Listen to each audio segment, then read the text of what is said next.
Mas ligue para a Codetec, 45 321 3536. Eu vou repetir, 45 321 3536. Um bom dia para você e até amanhã. TV Gazeta, assista agora as notícias do estado no Bom Dia Espírito Santo.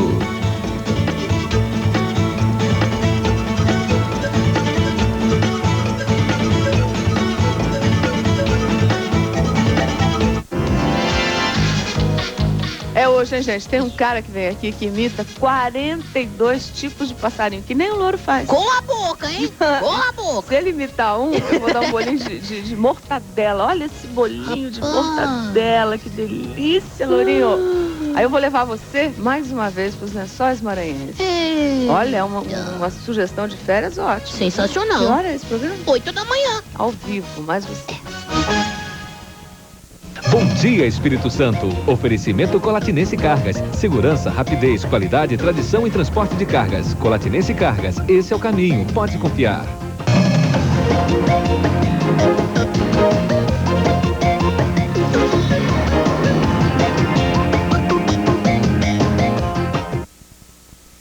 Bom dia. Bom dia, são 6 horas e 30 minutos.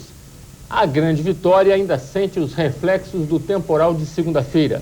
Várias ruas e casas continuam alagadas. Vila Velha é o município mais atingido. A prefeitura decretou o estado de calamidade. Cariacica e Vitória também sofreram com a chuva. Hoje no Bom Dia, o balanço da situação e das providências que estão sendo adotadas. O temporal trouxe prejuízo para muita gente e provocou uma morte em Vila Velha. E hoje, aqui no Bom Dia, vamos saber por que a Grande Vitória alaga com tanta facilidade e se é possível adotar medidas a curto prazo para amenizar a situação. Sobre esse assunto, vamos conversar no final do programa com o professor Daniel Rigo, do Departamento de Engenharia Ambiental da UFES. Também no Bom Dia de hoje, as dicas para quem pretende viajar agora nas férias. O Procon orienta a ficar atento com as bagagens e os pacotes das agências de viagens. A gente fala sobre isso já já. O brasileiro anda fazendo cirurgia plástica como nunca e o capixaba não fica atrás. O Espírito Santo é o 6º estado que mais realiza esse tipo de cirurgia. E a procura tem sido grande agora no verão. Daqui a pouco vamos conversar com o Dr. Benjamin de Souza, presidente da Sociedade de Cirurgia Plástica. Vamos acompanhar primeiro as principais manchetes do jornal A Gazeta e do Notícia Agora. E os jornais, nessa quarta-feira, trazem uma ampla cobertura sobre o temporal que caiu sobre a Grande Vitória. Aqui no jornal Notícia Agora, chuva, diz a manchete, desespero e medo na madrugada de ontem. A população da Grande Vitória sofre. Corpo de Bombeiros, Defesa Civil Estadual, a relação dos telefones, uma ampla cobertura no jornal Notícia Agora. O jornal A Gazeta traz também uma primeira página diferente que chama atenção nessa quarta-feira. Chuva, lama, caos e morte.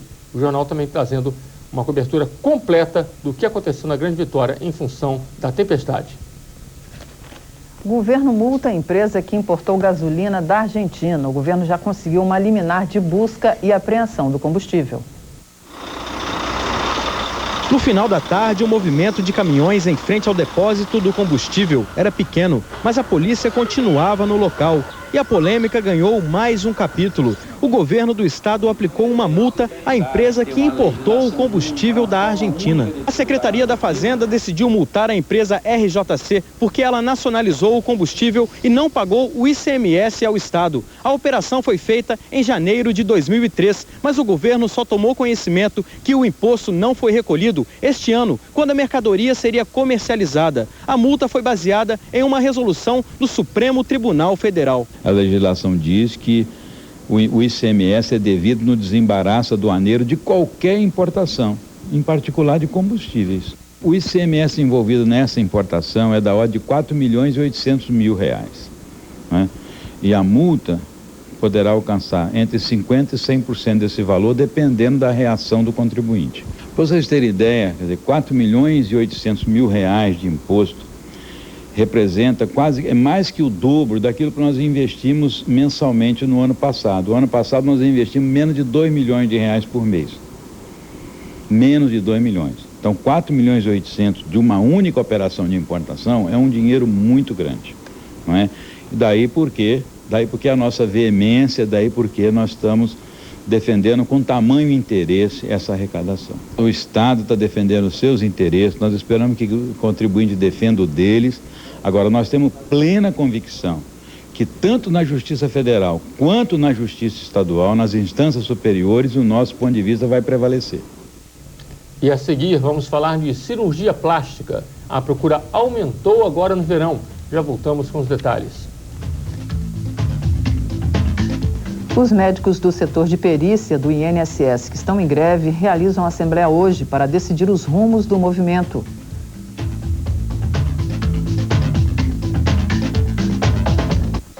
Sua casa precisa de um brilho especial. Avante, toda linha de iluminação nacional e importada. Sofisticação e modernidade em todos os detalhes. Avante, 3325-0366. Chegou a hora de você fazer uma graduação específica, ganhar tempo e ser um profissional valorizado.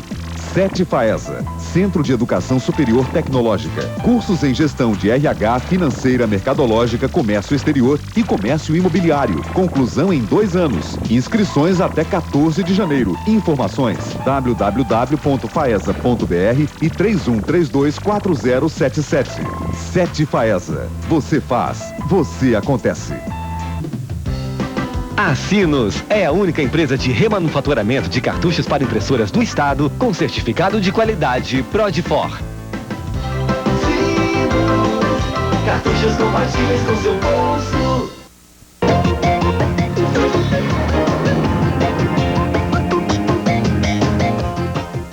Pois é, e mesmo com a crise econômica, muitos brasileiros estão investindo na aparência e recorrendo como nunca à cirurgia plástica. E o capixaba também. No ano passado, o número de cirurgias aumentou. Tem gente fazendo de tudo para ficar mais bonito. Mas será que não existe um certo exagero? Quais são os riscos de cirurgias como essa? Aqui com a gente está o médico Benjamin de Souza, que é da Sociedade de Cirurgia Plástica. Doutor Benjamin, bom dia. Muito bom dia. Bom dia. Foram 400 mil cirurgias plásticas no ano passado? Isso é um dado oficial da Sociedade Brasileira de Cirurgia Plástica. Realmente se opera muito. O Brasil é um país de clima tropical, onde existe um culto evidente pelo corpo. E as pessoas procuram muito. A cirurgia que mais se fez o ano passado foi a modelagem corporal, a cirurgia do contorno corporal, que muitos chamam de lipoescultura, essas retiradas de gordura de determinadas áreas, com todos os cuidados e preenchimentos em todas as áreas. Muitos fizemos muita redução de mama e o aumento da mama, principalmente na paciente mais jovem, que muitas vezes procura, e os implantes modernos, as cirurgias mais rápidas, a recuperação rápida faz com que a pessoa se motive e procure. E desde que você faça uma cirurgia com segurança, o bem-estar será realmente grande. E surpreende porque a gente vem de um país que vive em crise, né? E a cirurgia plástica vem aumentando. Está mais fácil, está mais barato fazer cirurgia plástica? Isso que está aumentando? Eu penso que as pessoas já perderam o medo. A própria mídia, a imprensa, a televisão ensina bem. As pessoas sentem mais necessidade de fazer. Eu penso que estar bem com a imagem é um direito, não é vaidade. Existe todo um culto, como eu disse, pelo corpo. Hoje se fala em cirurgia plástica com muito mais facilidade. As pessoas da própria imprensa televisiva, as pessoas públicas resolveram dizer que fazem cirurgia plástica. Isso há 20, 30 anos atrás era um tabu. E hoje se fala isso com mais naturalidade. Evidentemente que a qualidade do cirurgião plástico é muito boa, as escolas brasileiras são muito boas, as pessoas vêm de fora procurar essa tecnologia aqui, graças à maior escola de cirurgia plástica do mundo, que está no Rio de Janeiro, capitaneada pelo nosso maestro maior, que é o professor Pitangui. A maior parte das cirurgias plásticas são estéticas, feitas por vaidade. A rede pública, inclusive, precisa incentivar mais, para que nós temos aqui no Espírito Santo, por exemplo, 80 cirurgiões plásticos qualificados e precisando trabalhar, mas não tem vaga para se trabalhar na rede pública. Mas a rede pública faz cirurgia plástica? A lei permite? A cirurgia plástica é feita para todos, essa lei teria que se mudar. Inclusive estética, porque essa colocação de estética e reparador é muito vaga. Assim, o senhor está defendendo que mude, mas atualmente não se faz, né? Não se faz porque os convênios, a rede pública não permite que se faça uma cirurgia, por exemplo, de rejuvenescimento facial, de retirada de gordura, essa que nós viemos aqui hoje falar nesse pleno verão. Mas se a cirurgia plástica for uma necessidade, uma pessoa que tem um defeito visual que incomode essa pessoa... A cirurgia, os convênios todos cobrem e a rede pública faz isso. Você hoje tem serviços que deverão ser mais amplamente divulgados aqui no Espírito Santo. O Hospital Infantil Nossa Senhora da Glória, se eu puder citar, tem uma equipe de cirurgiões plásticos e de outros colegas que tomam conta de um serviço de queimados, que é uma coisa muito importante. Tem 5 anos que não tem um óbito. O Hospital Dório Silva, um serviço de queimado de adulto com uma representatividade muito grande. O Hospital Santa Rita, fazendo reconstrução de mama após mastectomia, um serviço prestado à comunidade muito grande. Agora, isso, se fosse mais incentivado, teria uma amplitude maior e todo o povo teria acesso. Agora, que cuidados a pessoa deve ter para fazer a cirurgia e não se arrepender depois? É fundamental que as pessoas pensem no seguinte: primeiro, tem que conhecer seu médico. Segundo, se ele tem uma boa equipe, se vai te colocar num bom ambiente hospitalar com toda a segurança, e o médico vai tomar os cuidados que ele tem que tomar, de pedir os exames pré-operatórios, traçar com esse paciente toda a sua cirurgia para que no pós-operatório a gente tenha um resultado mais positivo possível. E quando eu digo equipe, é uma equipe que vai fazer com que o paciente permaneça na sala um tempo menor. Ele vai ter um tempo menor de anestesia, um tempo menor de sedativos, vai se recuperar mais rapidamente e novamente voltar ao seu convívio, ao seu trabalho com um resultado mais positivo. Essa questão da recuperação rápida tem muita ligação com o fato de muita gente está fazendo no verão. As pessoas fazem no verão para estarem bonitas no verão ainda, né? Como é que é essa recuperação rápida? O brasileiro tem isso na cabeça. O paciente consulta com você e diz assim: doutor, que dia que eu vou poder tomar sol? E cirurgia plástica não é milagre, é uma especialidade médica que tem que ser tratada como qualquer outro tipo de especialidade, porque existe um risco. Nós médicos temos obrigação de tornar esse risco perto de zero, tomando conta de tudo isso que eu disse a você.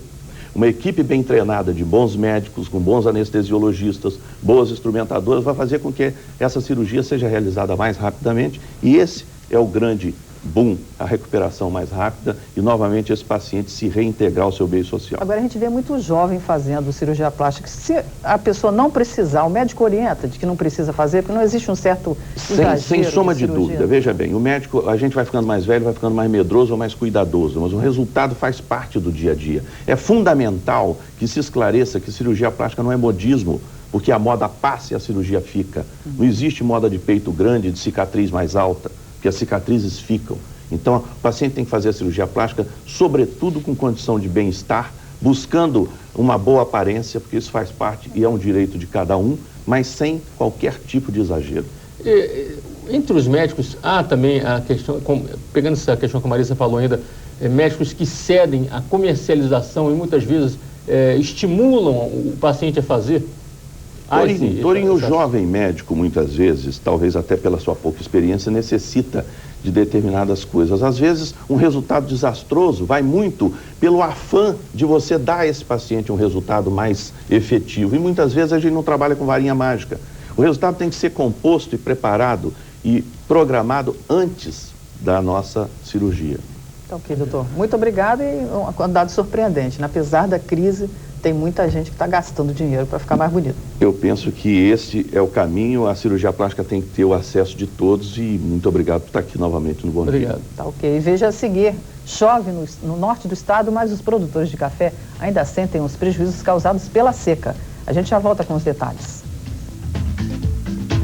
A Secretaria de Desenvolvimento Econômico começa hoje uma pesquisa sobre o perfil do turista de Linhares, São Mateus, Conceição da Barra e Pancas.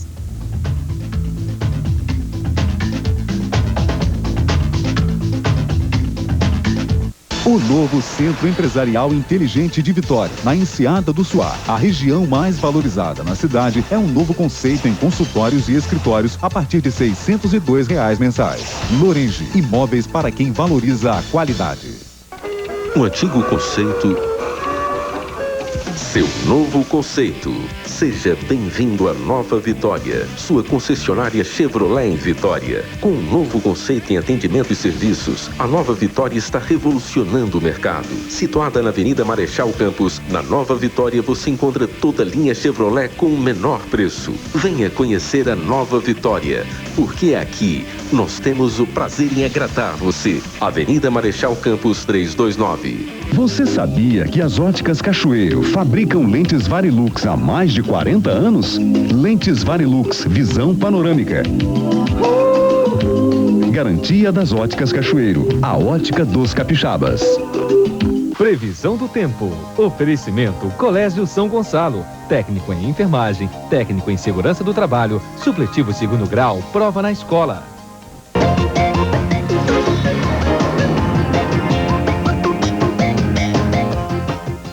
A quarta-feira do Capixaba ainda vai ser com tempo nublado e algumas aberturas de sol. À tarde as nuvens aumentam e o calor pode provocar pancadas de chuva. A temperatura fica estável. Hoje de madrugada choveu pouco na Grande Vitória e o tempo amanheceu nublado.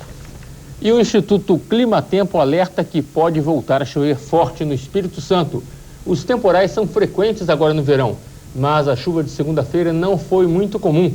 As informações são do meteorologista Alexandre Nascimento. Chove em todo o estado, mas no norte os produtores de café ainda sentem o prejuízo causado pela seca. Mesmo quem investiu em irrigação não teve o retorno esperado. A expectativa é de que a safra desse ano seja menor do que a do ano passado.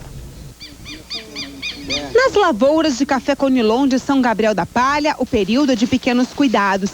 A ordem é tirar os brotos e verificar um possível ataque de pragas.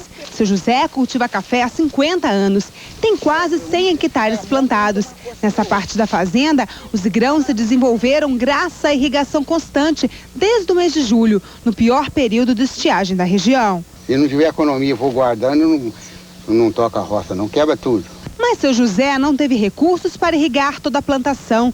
No lado oposto, o verde das folhas até engana, mas de perto, nos galhos, quase não há grãos. É que faltou chuva durante boa parte do ano passado, castigando a plantação. De fevereiro a outubro de 2003, choveu apenas 150 milímetros no norte do Espírito Santo. Escassez de chuvas num período considerado importante para o desenvolvimento da lavoura, o da granação e floração do café Conilon. Quem não teve recursos para irrigar irá amargar prejuízos. Aqui ainda vai ter uma quebra de 30%, ainda que não irrigou, 80%. 70% das lavouras do Espírito Santo dependem de irrigação. Com a falta de água, ficou difícil manter o sistema. Muitos agricultores não conseguiram recursos para fazer o bom trato da lavoura, mesmo com o aumento de 60% do preço do café Conilon em relação ao ano passado. É o caso de seu José Colombe. O agricultor mostra 7 hectares perdidos de café Conilon, reflexos da seca e da falta de dinheiro para irrigar. 7 hectares de café, hoje eu vou colher 60 a 80 sacos maduros, catando na lavoura, aonde ela já deu 220 sacos apilados. De acordo com a Cooperativa dos Cafeicultores de São Gabriel da Palha, a safra de café Conilon do Espírito Santo deverá ser de 3 milhões e 500 mil sacas, 36% menos que a safra passada. No armazém da Coabriel está boa parte da safra de café colhida em meados do ano passado. São mais de 300 mil sacas estocadas. Estratégia da cooperativa, que aconselhou os associados a esperarem por um bom preço para a venda. Para os cafeicultores capixabas, 2004 chega com safra pequena. Como a colheita desse ano, a nível de Espírito Santo, será muito pequena, eu acredito uma das menores, eu acredito que os preços vão melhorar. Isso a gente acompanha. Mesmo as bolsas manipulando, né, com mais de 7, 8 milhões de contrato negativo, mas vão chegar a um ponto que eles não vão conseguir segurar. E aí o preço deverá atingir um patamar melhor para que possamos vender e pagar essas dívidas. Com tempo bom ou ruim, muita gente está viajando. Estamos no período de férias e por isso mesmo o Procon de Vitória chama a atenção para cuidados importantes, principalmente para os que compram pacotes em agências de viagens. E é preciso atenção também com a bagagem. Nós vamos ao aeroporto de Vitória, onde a repórter Juliana Vanza conversa com o diretor do Procon, Ademir Pavão. Juliana, é com você. Tourinho, são várias dicas para não tumultuar a viagem agora das férias. São cuidados que vão desde a escolha do roteiro e da agência de viagem até o pagamento dos serviços. Diretor, qual o cuidado que o consumidor deve ter com relação à escolha da agência de viagem para o período de férias? Principalmente a idoneidade da agência, né? Se ela é registrada em Embratur e se você já viajou ou algum amigo já viajou por essa agência. É muito importante ela ter integridade junto à praça que você está procurando essa agência. Se essa agência não for registrada e o consumidor também não tiver conhecimento, nunca viajou por ela, o que ele deve fazer?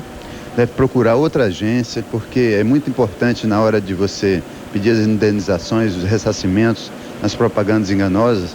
Essa agência geralmente ela não tem a infraestrutura e não tem idoneidade e integridade para ressarcir ou então vai enrolar o consumidor. E com relação à escolha do roteiro e dos serviços oferecidos, o consumidor ele deve estar atento a quê? é fazer um planejamento, né? Principalmente ver as condições meteorológicas, ver as condições locais, ver se ligar para o local que ele vai, o hotel, a hospedagem, se tem realmente aquilo que está se propondo à agência, através dos folhetos, dos folders, que muitas vezes propõe uma coisa, na realidade chega lá, é outra coisa. Então a viagem torna-se um pesadelo, né? O senhor disse que o consumidor ele contrata uma coisa e depois é oferecida outra, principalmente alguns passeios. Se isso for cobrado do consumidor, qual o procedimento que ele deve adotar? Ele deve procurar o PROCON? Ele primeiramente deve pegar as notas fiscais, né? E trazer para o PROCON, que vai ser ressarcida em dobro, porque isso não estava combinado no contrato. E aí ele pode também se recusar a aceitar esse serviço? Sem dúvida nenhuma, ele pode se recusar, mas em aceitando ele traz as notas fiscais e será ressarcido em dobro. Com relação a pagamentos, o que o consumidor deve fazer? Ele deve pagar algum valor adiantado? É mais vantajoso dividir esse valor ou pagar também quando retornar o restante da viagem? Por isso é importante você trabalhar com a agência que tenha um bom currículo na praça. E de preferência, você pega, se vai contratar uma agência, liga o PROCON, vê se tem alguma denúncia já dessa agência. Porque senão, você pode pagar integralmente se for vantajoso para você. Ou então em prestações suaves, aí depende da vantagem para o consumidor. Um outro incômodo também para o turista é o extravio da bagagem. O que ele deve fazer se isso acontecer? Se ele chegar no destino onde ele programou a sua viagem, a bagagem ficar para trás e a agência não souber aonde que está essa bagagem? Evidentemente que a agência tem que dar conta da bagagem dele, porque ele fez um contrato com a empresa não só do transporte dele, como da sua bagagem. Nesse caso, ele deve fazer um registro, né, de que sua bagagem não chegou. E em caso dele não ter declarado o valor que continha dentro da bagagem, vai ser restituído a ele o valor que a agência tradicionalmente paga às pessoas. No caso das viagens aéreas, essa responsabilidade deixa de ser da agência de viagem e passa a ser das companhias aéreas? É das companhias aéreas, isso aí sem dúvida nenhuma. Muito obrigada pela entrevista, voltamos ao estúdio. E a seguir um balanço da chuva, as ações das prefeituras e uma entrevista ao vivo com o professor Daniel Rigo, que é do Departamento de Engenharia Ambiental da UFES. Já voltamos. O Comitê Gestor de Desenvolvimento Social do Governo do Estado vai se reunir hoje e divulgar as metas para esse ano.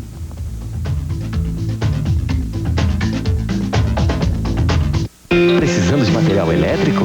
Eletromil. Linha completa de material elétrico residencial, rural e industrial. Com entrega em todo o estado.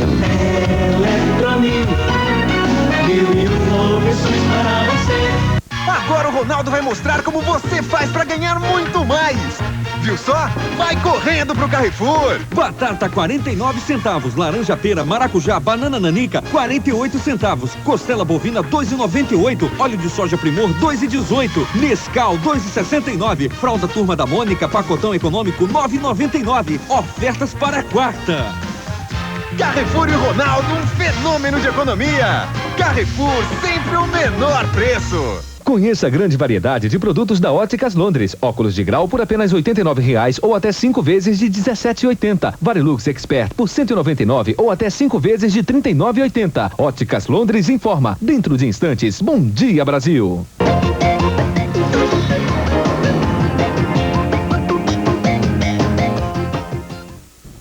Vila Velha foi o município que mais sofreu com a chuva de segunda-feira. Uma pessoa morreu. Em menos de 5 horas, choveu mais da metade que em todo o mês de dezembro passado.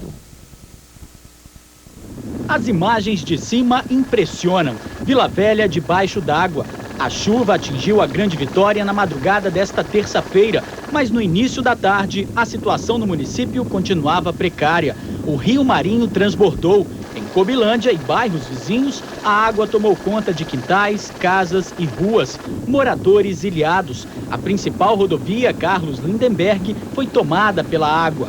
Enquanto alguns se arriscavam, muitos continuavam parados. Moradores revoltados com a falta de infraestrutura protestaram queimando pneus. Em Cobi de Cima, o barranco caiu e a casa está condenada. Em Nova América, o canal transbordou. Em São Torquato, água na altura do joelho. Difícil ir trabalhar. É um sofrimento, rapaz, que mora em São Torquato, Paraná. Esse homem precisou usar um caiaque para sair de casa. Em Paú, mais inundação. Em Vila Batista, casas alagadas. A moradora perdeu tudo. Eu não tenho nada, minha casa já era simples, acabei de perder tudo. Toda a região de Terra Vermelha ficou inundada e uma cena inusitada. O morador pegou um peixe no meio da rua. E várias ruas de bairros nobres aqui de Vila Velha ficaram assim, debaixo d'água. Centro, Itapuã, Itaparica e Praia da Costa. Nessa rua, muitos moradores de prédios e casas não foram trabalhar. As garagens ficaram inundadas e com a possibilidade de mais chuvas, a preocupação aumenta. É bem provável que se chover de novo, as garagens vão encher mais, a rua, né? Os carros já estão todos na rua, nós estamos muito preocupados com realmente se chover mais. Em Vitória, a Prefeitura estima que o temporal tenha deixado um prejuízo de 3 milhões de reais. Famílias foram retiradas de áreas de risco. O município está em estado de alerta. Em Cariacica, os moradores também tiveram casas alagadas. Um prédio desabou. Em Porto de Santana, Cariacica, um prédio de 4 andares desabou. Por sorte, o morador estava viajando. Em Jardim América, a família de seu João Luiz estava em casa quando o muro caiu, mas ninguém foi atingido. As paredes dos quartos e do banheiro estão comprometidas e, por enquanto, a família foi orientada a dormir em outro local. Os pedaços do muro ainda atingiram 2 carros. O prejuízo está sendo grande. Tem ideia de quanto? Na faixa de 12 a 15 mil reais. Em Vitória, este barranco não resistiu e desabou, arrastando uma oficina de conversão de gás natural para veículos. Os carros dos clientes ficaram no meio da lama e do entulho. O poste tombou, deixando parte do bairro sem energia elétrica. 10 anos de empresa aqui e agora tem que estar convivendo com isso. Em 3 horas choveu o equivalente a 20 dias, ou seja, tivemos 120 milímetros de chuva em 3 horas. A prefeitura registrou 5 desabamentos em Vitória. Ao todo, o prejuízo com a forte chuva chega a 3 milhões de reais. Todas as famílias que moram nesta área de risco já foram encaminhadas para um local da prefeitura na Vila Rubim. Esta maternidade, que fica na Avenida Vitória, ficou alagada. A água invadiu enfermarias e corredores. E a garagem do prédio, onde funciona a Caixa Econômica Federal, na Avenida Princesa Isabel, inundou. A Prefeitura de Vila Velha decretou o estado de calamidade pública. Ontem, no começo da noite, várias famílias ainda estavam desabrigadas. O bairro Jardim Guarenhuns, em Vila Velha, ficou debaixo d'água. Casas ilhadas. 15 famílias foram transferidas para essa escola. Os desabrigados receberam alimentação e roupas doadas pela prefeitura e comunidade. Dona Maria está com o bebê de 21 dias e outros 2 filhos. Tá difícil, né? Minha casa está inundada de água, não tem nem possibilidade nenhuma de ficar lá dentro não. Querendo estar em casa não posso, do jeito que eu tô aqui cheia de ponto, operada com um nenenzinho de 21 dias de nascido, é difícil, né? Essa rua no bairro Aribiri ficou inundada durante a chuva. À noite não havia mais água, mas nas casas as marcas da destruição. Na de Dona Margarida, tudo perdido. Passou o dia todo limpando a casa. Mesmo assim, não deu tempo de tirar toda a sujeira. Isso aqui é esgoto, água contaminada, né? Urina de rato, de animais, e esgoto também, né? De fezes, então não tem como dormir aqui, então vou dormir na casa do meu filho. Por causa das chuvas que deixaram o município debaixo d'água, a Prefeitura de Vila Velha decretou situação de calamidade pública e já solicitou o adiantamento de 30 milhões de reais junto ao Banco Central para a execução de um projeto de drenagem em todo o município. E vamos saber como é que está a situação agora cedo em Vila Velha e Cariacica. Mário Bonella. Pois é, Marisa, essa noite não choveu muito forte, mesmo assim ainda existem áreas alagadas. O Corpo de Bombeiros recebeu mais de 1000 ligações, houve deslizamentos, felizmente sem vítimas. Eu estou aqui com o prefeito de Vila Velha, Max Filho, e com o secretário de Obras de Cariacica, Antônio Carlos dos Santos. Começo conversando com o prefeito de Vila Velha. O prefeito de Vila Velha foi o município mais atingido por essa chuva. Qual é a situação agora, nesse momento? Quais as áreas que ainda estão alagadas? Olha, nós enfrentamos esse desastre que foi sem precedentes, possivelmente, na história do nosso município. Vila Velha enfrenta enchentes desde 1956, mas como a que caiu ontem, a chuva que caiu, inundando grandes regiões de Vila Velha. Nós vimos as imagens, eu tive a oportunidade de percorrer ontem a cidade. Nós estimamos que mais de 100 mil pessoas foram atingidas com as enchentes, tiveram seus bens perdidos, inclusive uma vida humana que veio a óbito no dia de ontem. Então a cidade está consternada com a situação que estamos vivendo. A água está baixando, o canal da Costa baixou, a região de Coqueiral e Itaparica está baixando a água, Itapuã está baixando a água. O nosso maior problema hoje, sem dúvida, é na região da Grande Cobilândia, porque pela primeira vez na história, um fato inédito, o Rio Marinho conseguiu extravasar por sobre o seu dique, que é a adutora da Cesan, que abastece a região da Grande Vitória com água. E lá em Cobilândia ainda existe água naquele patamar que a gente viu ali, prefeito, entrando nas casas, ainda está tudo alagado ainda? Exatamente, a região da Grande Cobilândia é a região mais crítica da cidade. A Prefeitura de Vila Velha, a partir de 2001, elaborou o seu plano de macrodrenagem. Nós temos batido as portas do governo federal no sentido de liberar esse recurso para Vila Velha, para minorarmos esse problema. Nós já retiramos 218 famílias que habitavam em cursos d'água. Em Vila Velha nós devemos ter um 11º mandamento.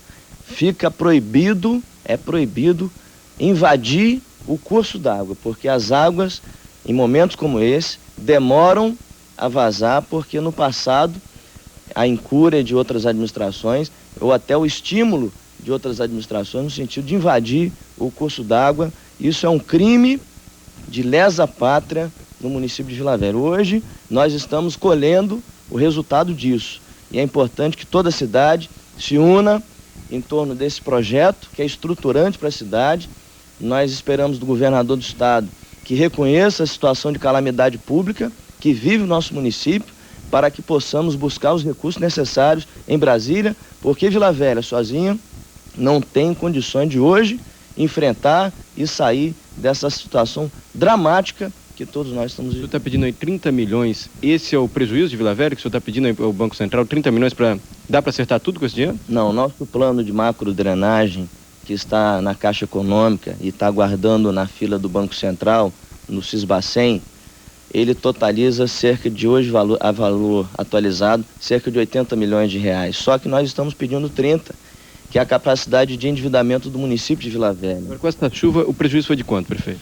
Olha, ainda não fechamos o inventário dos prejuízos, porque o dano causado ao patrimônio público e ao patrimônio dos particulares de Vila Velha, ainda hoje está imensurável. Nós vamos fazer essa avaliação no dia de hoje, com a água baixando, para que a gente tenha uma noção do estrago e do prejuízo, porque Vila Velha já estava em situação de emergência. Aqui, prefeito, deixa eu... do dia 23. Deixa eu conversar com o secretário de Obras de Cariacica para saber como é que está a situação lá em Cariacica, secretário. O senhor tem número de desabrigados lá? Qual é o bairro mais atingido? Cariacica, nós tivemos o Rio Marinho, como disse o prefeito de Vila Velha, que é vizinho. Nós tivemos aquela região também inundada. Então lá nós temos algumas pessoas, nós tivemos notícia ontem que estão desabrigados, nós hoje vamos levar para o Jardim Botânico, para a Escola de Jardim Botânico. Quantas pessoas mais ou menos, secretário? A informação ontem eram 6 famílias que estavam em casa de parentes. Na região de Flechal houve desmoronamento de barreira com muro, casas, e tem umas 8 famílias lá desabrigadas também. Na região de Jardim América, nós tivemos muita lama, em Campo Grande, no Oriente, em Itacibá. Em Itacibá nós temos o rio Itanguá, que está sendo canalizado, então houve também a inundação lá, só que já baixou. É possível quantificar o prejuízo lá em Cariacica, secretário? É a mesma coisa, nós estamos, ontem nós estivemos fazendo socorro à comunidade. Hoje nós já vamos, junto com os assistentes sociais da Secretaria de Ação Social e com o pessoal da Secretaria de Obras e Serviços Urbanos, fazer o levantamento desses estragos. Nós não temos isso quantificado ainda. Bom, em Vila Velha, como o prefeito disse, ele precisa aí de uma ajuda de recurso federal. Lá em Cariacica a situação é a mesma? A prefeitura pretende decretar estado de calamidade pública também? Nós fizemos uma reunião antes de ontem com o prefeito Aloysio Santos sobre os problemas de chuva, que nós já estamos enfrentando essas chuvas desde o Natal. Após esse levantamento hoje, nós vamos fazer outra reunião para definir o que vai ser feito. Mas é possível, uma possibilidade de decretar estado de calamidade pública? Olha, isso aí vai depender do senhor prefeito. Vítima? Nós não temos vítimas nenhuma de acidente, não. Ok, secretário, eu agradeço muito a entrevista. Prefeito Max Filho, muito obrigado por ter nos atendido aqui no Bom Dia Espírito Santo. Voltamos ao estúdio, Tourinho e Marisa. O terminal do Transcol de Vila Velha ficou alagado e ficará interditado até amanhã. Alguns ônibus foram transferidos para a rodoviária de Coqueiral de Itaparica. Vão funcionar lá as linhas 526, 520, 508 e 501. Também passam para a rodoviária de Itaparica as linhas que alimentam a Grande Terra Vermelha e o bairro Caçaroca, em Cariacica. As demais linhas foram desviadas para o terminal do Ibis. E agora passamos a conversar com o professor do Departamento de Engenharia Ambiental da UFES, Daniel Rigo. Ele vai explicar por que ocorreram tantos alagamentos na Grande Vitória e o que as prefeituras devem fazer para evitar problemas como esse ou até mesmo piores. Bom dia, professor. A gente viu aí a explicação do prefeito de Vila Velha, secretário de Obras de Cariacica. O caminho é o que eles estão falando mesmo, parte da culpa é também dos moradores que constroem locais inadequados. Qual a avaliação que o senhor faz? Sim, realmente o fato da população, às vezes sem outras alternativas de moradia, construir nessas áreas que parecem desabitadas, ou seja, encontra-se um canal que tem uma largura muito grande, vamos ocupar esse lugar aqui. Isso é feito na época de seca, ou seja, quando vem enchente, aquele é o local onde naturalmente o rio eleva seu nível e inunda, né? A região naturalmente inundável. E aquela área geralmente livre, ela absorve mais rapidamente a água, é isso? Ela permite o escoamento da inundação, né, mais rapidamente. Agora, o que a gente viu em Vila Velha foi praticamente todo o município debaixo d'água, né? Não foi só perto das regiões de água, não? Sim, exatamente. Vila Velha, por conta da sua topografia, ela tem canais relativamente extensos, ou seja, que demoram a conseguir escoar uma situação dessa, que foi uma situação atípica, ou seja, essa chuva que nós tivemos não é aquela chuva que todos os anos corriqueiramente acontece, na época é uma chuva. Essa é uma chuva que teve, assim, o que a gente chama de período de retorno, ou seja, a probabilidade de ocorrência dessa chuva é qualquer coisa, pelos números que eu vi divulgados, da ordem de 50 anos ou mais. Agora, é uma falha mesmo no sistema de drenagem? Essa construção mais longa aí poderia ser diferente? O que existe hoje de instalado em qualquer dos municípios que nós estamos falando, Vitória, Vila Velha da Grande Vitória, o que existe de rede de drenagem instalada é a rede de drenagem que foi construída ao longo de uma quantidade de anos. E que o processo de urbanização veio alterando a cobertura a cobertura do terreno das regiões. Então, quando o prefeito de Vila Velha está falando, estamos produzindo um plano de drenagem, estamos buscando recursos para minimizar esse problema, é porque essa é uma situação que realmente tem que ser objeto de acompanhamento por parte das prefeituras, porque a situação de drenagem ela pode tornar-se pior em função de como está sendo a ocupação da região. Professor, o que tem que ser feito então? Porque a gente viu aí a parte de responsabilidade dos moradores, a parte a chuva é uma chuva atípica. Agora, o que as prefeituras têm de fato que fazer? Só com grandes obras é possível evitar problemas como esse? Ou existem outras alternativas aí mais baratas, mais rápidas, para evitar que uma chuva daqui a 2 meses ocorra a mesma coisa? Contra eventos da natureza dos que aconteceram nessa madrugada passada, não existe solução rápida, não tem mágica. São obras, grandes obras. Sim, são obras. Por quê? Porque o volume de chuva que nós estamos falando numa situação dessa, ela, para ser naturalmente escoada, ela precisa, digamos, de canais para escoar. Agora, por que em Vila Velha, por exemplo, foi pior do que em Cariacica?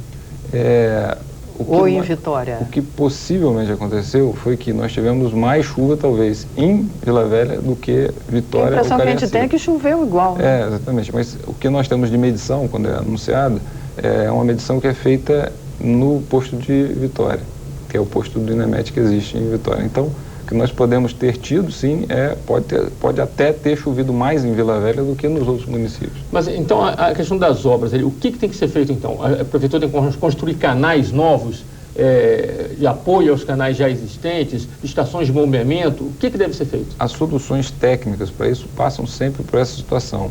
Aumento da carga de canais existentes, criação de novos canais. A criação, às vezes, não são só de macro drenagem, como a gente chama essas grandes obras. Às vezes está na área da micro drenagem também. São situações em que há uma determinada rua alaga porque os bueiros que existem naquela rua não são suficientes. Então, uma ligação... Não estão limpos? Isso que eu ia tocar, na questão do lixo, né? Isso é uma outra vertente disso, que é a manutenção do sistema, né? Então, quem contribui para a manutenção desse sistema é a população. Porque se você não coloca adequadamente seu lixo, esse lixo vai, inevitavelmente, parte dele parar na rede de drenagem, quando dá uma chuva desse tipo, e vai entupir essa rede de drenagem e prejudicar o escoamento na época de uma Quer dizer, uma estação de bombeamento, por exemplo, como existe em Vitória, resolveria em parte do problema de Vila Velha? Cada caso é um caso. É porque Vitória tem, mas também várias áreas foram alagadas. Com a gente sabe bem disso, nós vimos outra aqui em volta. Aqui em frente à Gazeta, que tem uma estação de bombeamento aqui na frente, foi alagada, a César Ilau, e vários outros pontos. Situações, por exemplo, cada uma dessas situações é um caso a ser analisado em separado.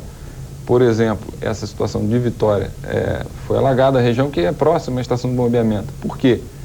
Com aquela estação funcionando a plena carga, o volume de chuva que caiu, possivelmente o escoamento... a maré estava alta também. Tem um complicador, exatamente, para a situação de Vila Velha, Vitória e Cariacica também, que toda a drenagem deles vai para a Bahia, vai para o mar. Ou seja, a situação de uma maré alta restringe o escoamento desses canais, porque você já tem a água da maré dentro dos canais. Então, a área que fica limitada para o escoamento, e com isso você demora mais a ter o escoamento. Quer dizer, enquanto essas obras importantes não chegam, porque elas são demoradas e têm um custo alto, o que as prefeituras devem fazer? Essa questão, se preocupar com a limpeza, com as invasões, a ocupação dos morros, isso seria o principal das prefeituras? São exatamente esses os principais pontos. Assim, a manutenção da rede existente, enquanto não é possível fazer uma ampliação ou grandes obras para melhorar essa situação.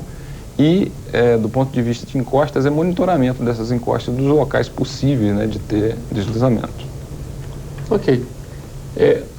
Uma última questão, professor.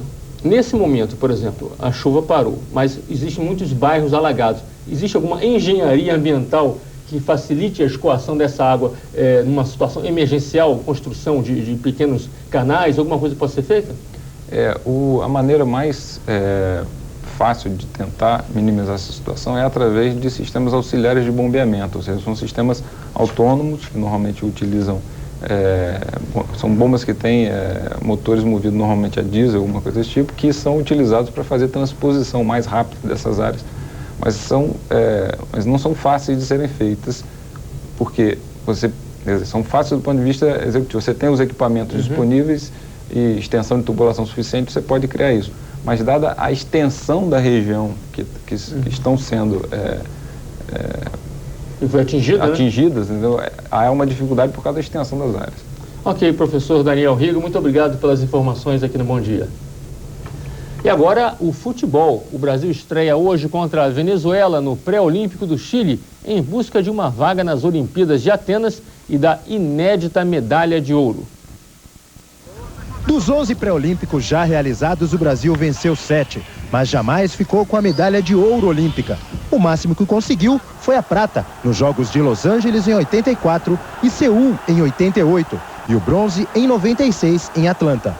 O time do técnico Ricardo Gomes e das estrelas Robinho e Diego buscará nos campos chilenos uma das 2 vagas sul-americanas para os Jogos de Atenas, para depois lutar pelo inédito título olímpico. Eu acho que a gente vai ter que nos esforçar muito, porque vamos encontrar muita dificuldade nesse pré-olímpico, né? Para a gente realmente poder conseguir a nossa classificação. O técnico Ricardo Gomes comandou um treinamento coletivo e depois a equipe foi ao local da partida, o Estádio Municipal de Concepción. E no reconhecimento do gramado já encontrou os venezuelanos. Tudo pronto para a estreia. Agora é entrar em campo e mostrar por que o futebol brasileiro ainda é considerado o melhor do mundo. Brasil e Venezuela será às 11 da noite com transmissão ao vivo pela TV Gazeta. Bem, o Bom Dia dessa quarta-feira vai ficando por aqui. Bom dia para você. Bom dia para vocês e até amanhã.